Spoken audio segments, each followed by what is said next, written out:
Hello, everyone, and welcome to Your Week with St. Luke's podcast, and a special rewind podcast that we want to share with you as we prepare for our celebration of 24 and More Vision on November 19th. We're actually going to be talking about the last pillar, which is about doing more for Central Florida. And it's based on the scriptures from Ezra, but also backing up to talk about the difference between temple and tabernacle. And at the beginning of the year, Dr. Ryan Bonfiglio from Candler School's Foundry had worked with us and our leadership retreat to kind of begin thinking about the difference between temple ministries and tabernacle ministries. And he gave us a lecture on the book of Ezra.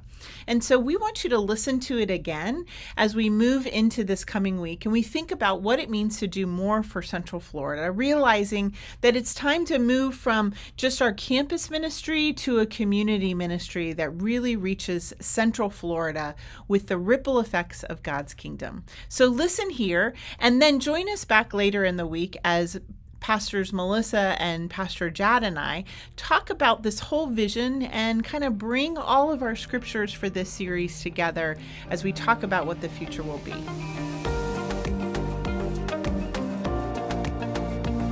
Hey everyone, my name is Ryan Bonfiglio and I'm recording here from my office at Emory's Candler School of Theology. I hope you all are doing well. So much has changed in American religious life over the past few years, let alone the past several decades. That on top of the fact that we've had COVID or went through this pandemic, the political discord, the civic strife, there's so much happening in our world today that's raising important questions about what it looks like for the church to show up and be faithful to its calling and faithful to its communities. It's a really tricky question. And if you're thinking in this video, I'm going to give you that once for all answer about what the church needs to be, you're going to be disappointed. I don't have that answer. It's way above my pay grade. But what I want to do here just for the next few minutes is to start a conversation that I hope is helpful to you as you imagine what's next for your church there in Orlando and what it means for you to be the body of Christ in that particular community. And the way I want to start the conversation is by going back to a crucial moment in the Old Testament. And the year is about 539. And to kind of catch you up with the history, this is after the time of the exile. The Babylonians had come in to ancient Israel in around 587 BCE, and they had destroyed Jerusalem. They wiped out the temple. They exiled the king, and they took the rich and famous of the land, the scribes and the priests, and they deported them. They moved them out of the land of Israel into Babylon for what became known as the Babylonian captivity or the exile. And finally, by 539, the exile had ended and the Israelites were allowed to return to their land. And as they got back to Jerusalem, they faced a question not unlike we face at this moment. What's next? What does spirituality and faith community look like after a period of trauma, after a time in which Israel lost everything? They had become disoriented. All that they knew politically, socially, religiously was gone during the Babylonian exile. And so the question of what's next, it's not exactly where we are in this moment, but there's resonance as we wonder what's next after a period where the landscape beneath us has shifted. And for Israel at that moment in 539, they had several opportunities and possibilities before them. On the one hand, what's next could have been reestablishing the temple as it once was. The blueprint for the future could be found in the past. And that made sense in a number of ways. For hundreds of years, the temple was the centerpiece of Israel's spiritual life. It was the place of worship and prayer and sacrifice. The faithful from all across Israel would come to the temple at least once a year on pilgrimage to experience worship in that one particular place. So it makes sense that when they were returning to the land, the first thing they would want to do is reestablish the temple. And that's exactly what we see happening in the book of Ezra. In Ezra 3, the Israelites had returned to Jerusalem, and just within a few years after they returned, they laid a foundation for the new temple. And the new temple, the second temple, would be much like the first temple. It too would be the center of their spiritual life. And not surprisingly, many in the community celebrated that particular moment. We read about it in Ezra 3, in verse 11. It says, "And all the people responded with a great shout when they praised the Lord because the foundation of the house of the Lord was laid." Now, beneath this enthusiasm and optimism for this way forward, there was a more complicated situation. And in fact, if we keep reading in that same chapter, Ezra 3, we realize quickly that there was a mixed reaction to this idea that what should be rebuilt and what was next was simply a recreation of what was already there. This is Ezra 3, 12 through 13. "But many of the priests and Levites and heads of families, the old people who had seen the first house on its foundation, wept with a loud voice when they saw this house, though many shouted for joy, so that the people could not distinguish the sound of the joyful shout from the sound of the people's weeping." So, do you catch what's happening here? Some people in the community are excited and ecstatic over the fact that the new way forward was the recreation of what had already been this new temple.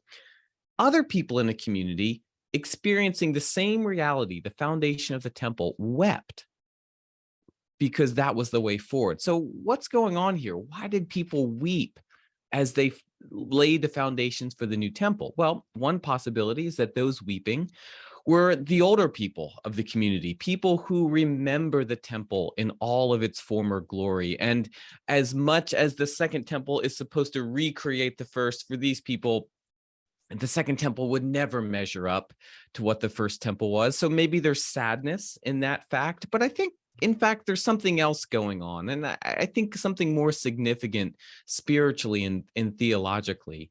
I think that some of the people weeping over the recreation of the temple might well be those people who never found the original temple to be a place of belonging. It was never where they most fully experienced God. In fact, maybe because of their background or gender or ethnicity, they never really could fully participate in the temple. Maybe because of economics or geography, they never could just make it to the temple because they lived far away, or the cost of doing a pilgrimage to Jerusalem was just too much for them and their families. Maybe for these people, the temple actually really wasn't the center of their spiritual life. Or maybe the people who were weeping were actually those Israelites who had never been exiled. A large portion of the people of Israel actually remained in the land of Israel during the time of the exile. And for these people, they continued to worship God. They continued to pray. They continued to have liturgy and worship. They continued to experience God in profound ways, all while the temple laid in ruins. For these people, there was a deep sense of spirituality that was not connected to the temple. So the idea of recreating the temple as it once was not actually good news. And maybe these same people also knew that in the pages of scripture, temple was not the only way that God shows up in the world. They might have remembered that long before the temple was created, God showed up in the world in the form of a different structure, in the form of a tabernacle. Now, a tabernacle was essentially a movable tent. Think of going out on a camping trip and you set up a tent at night and you break it down the next morning and take it with you along the journey. Well, the tabernacle was something similar, just a lot bigger in scale. And when the Israelites were wandering through the wilderness, a temple didn't make any sense, right? They were a people on the move, and it didn't make sense to establish one stationary place where they could experience God. The tabernacle was designed to take with them. It moved with them through the wilderness. In fact, the whole theology of the tabernacle was that it wasn't a place where people had to come to meet God, but rather the tabernacle moved and brought God's presence to where the people were. In fact, in the Old Testament, friends, the temple versus the tabernacle, it's really more than just a difference in architecture. I would say that the temple versus tabernacle distinction is really, it represents two different modes of theology, two different modes of spirituality. It leads to two different sets of ideas and expectations and assumptions about how God shows up in the world and how we experience God as a community of faith. And both of these systems, the tabernacle system and the temple system, they both are available to us today as potential models for reimagining what the church might be in the future. If we imagine the church as let's say, the New Testament equivalent of the temple, it leads to one set of ideas. And if we imagine the church as the New Testament equivalent of the tabernacle, it leads to another vision. These point us in different directions. There's a different sense of mission if we imagine the church as God's tabernacle as opposed to God's temple. It leads to a different set of values. It leads to different ways of interacting with community. It leads to different perspectives on the roles of our buildings and on the roles of our pastors, and even the importance of lay leadership in the life of a faith community. There's a lot here to unpack between the difference between tabernacle spirituality and temple spirituality. And we're going to dig deep into this idea of the difference between temple and tabernacle spirituality, because I think that difference matters greatly for how we imagine the church and what it needs to be and what it needs to become at such a time as this. For now, though, I'm going to leave you with a few questions that I hope prime the pump for the conversations that we will have in the new year. So to get at those questions, let's go back to Ezra 3. Remember that moment of mixed reactions to the laying the foundation of the new temple. And I want to take that Ezra 3 moment and I want to contemporize it.